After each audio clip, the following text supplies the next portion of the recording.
Hello, fellow YouTube viewers. Rob here. I thought I'd come to you tonight and talk to you a little bit about my Bond Arms Derringer. I know I'm beating the Bond Arms Derringer into the dirt, making videos on it, but this is something I thought that I should probably talk about. And sorry I haven't made any videos in a few days.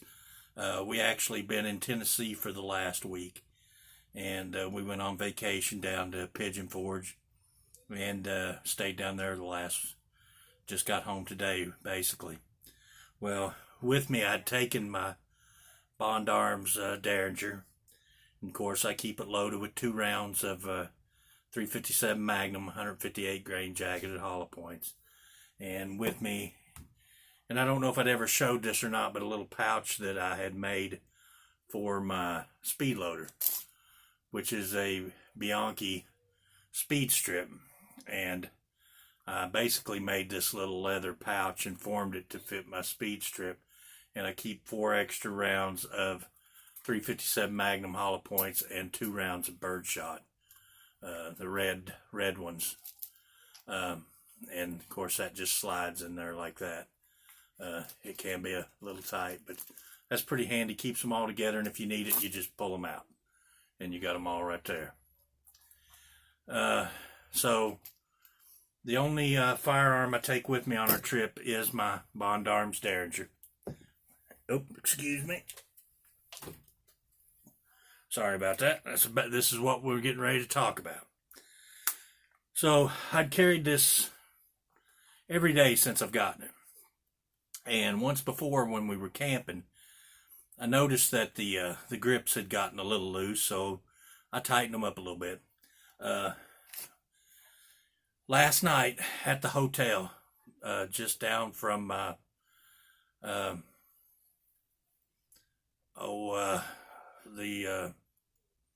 Dixie Stampede, our hotel was just down from that. About 1 a.m. Somebody started pulling on our door at the hotel, and they were pulling pretty abruptly. So woke me up, somebody trying to get in our room, and I got up, and I keep my Bond Arms in my little homemade holster that I made for it, and it was laying on my nightstand like this.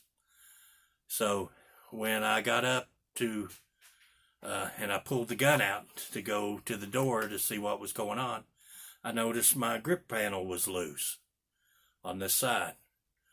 And so, I went to the door, and this gun is unloaded. It is safety check. So I went to the door, and just as I got to the peephole, I could see that the person was leaving.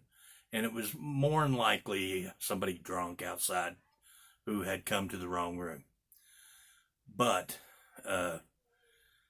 had it not been, and when I relaxed my grip on the gun, once I seen they were leaving, the grips fell off in my hand, and so this is what I was left with.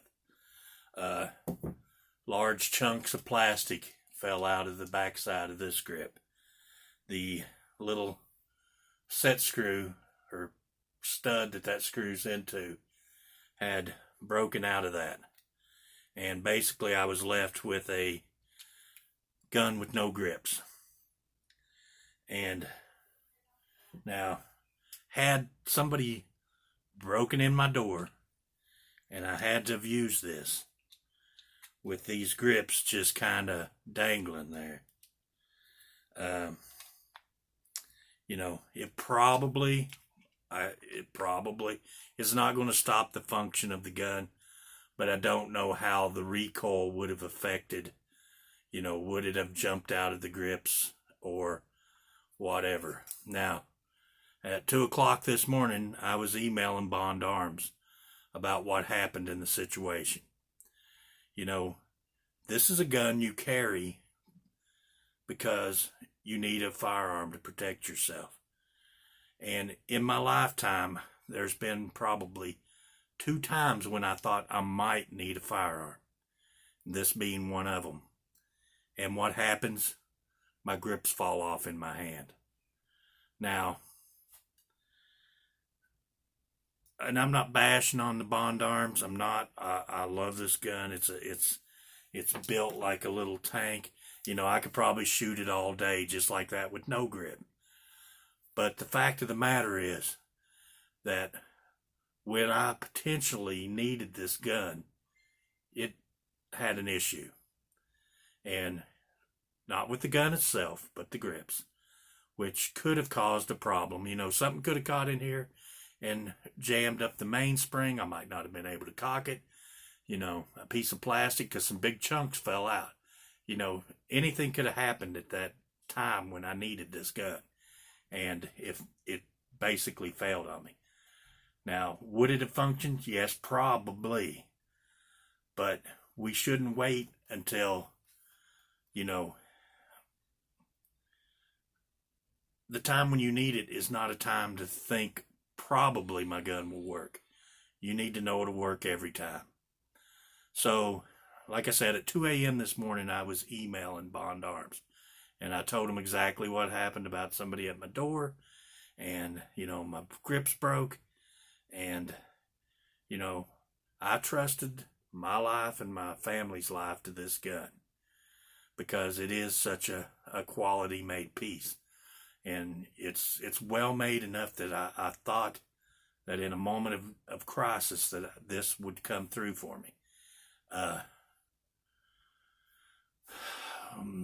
You know, the gun's not without issues. It's, you know, as you can see, just from carrying it for a week, you know, I was away from home, so I didn't take oil. I didn't do any of that, you know. And that's okay. I bought it to keep in my pocket. I know it's going to get a little rust. It's going to get dirty. It's going to get, you know, nasty. It's got pocket lint in it. And that's all right. But I do expect it to function and be there when I need it to be.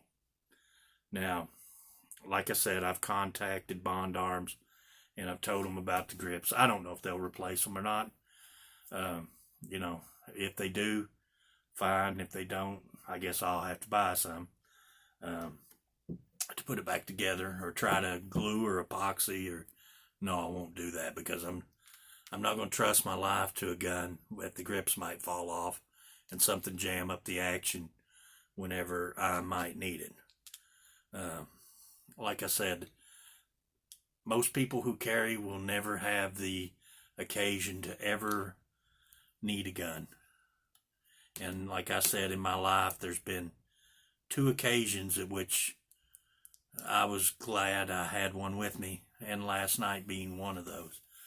But it's kind of shaken my faith in the Bond Arms. And let's put it into perspective. It is a close range self-defense gun.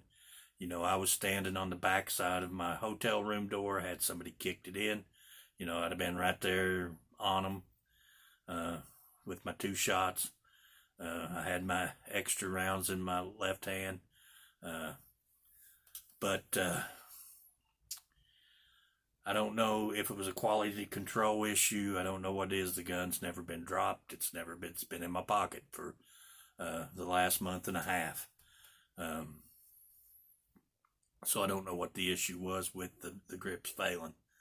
But I do know that they failed at the most inopportune time that you can have something fail on your firearm, and that's when you potentially need it. So that's just something everybody might want to look at if they got the Bond Arms with the plastic type grips, if you're having issues with them. And what I think happened is, when I was camping and my grips got loose, I don't think the screw actually backed out. I think this little stud was slowly pulling its way out of this side of the grip. And as you can see on this one here, it's got like a big lip around it, and this one I assume had the same thing. And but when it fell off my hand, like big chunks of plastic fell off. So basically now the gun is, I'm not going to carry it without grips, and I'm not going to try and make these work and maybe something happen to cause me to regret ever carrying it to begin with. So that's what happened to me over my trip to Pigeon Forge, and other than that, we had a great time. My daughter got to go to the water parks, and we ate a lot of food, and we had a good time. It's just that the last night at the hotel was a little spooky there for about 20-30 minutes, and my gun didn't instill any confidence in me in that situation. So with that being said, I do appreciate everybody who watches me, and give me a thumbs up, like my video, subscribe to my channel. I appreciate everybody. I'm getting close to that 100 subscribers. When I do, I think maybe we'll do a giveaway or something for something. I don't know. I'm a little ways off yet, but when we get to 100, we'll go from there. But I appreciate each and every one of you watching, and thank you for watching, and y'all have a blessed day. Thank you.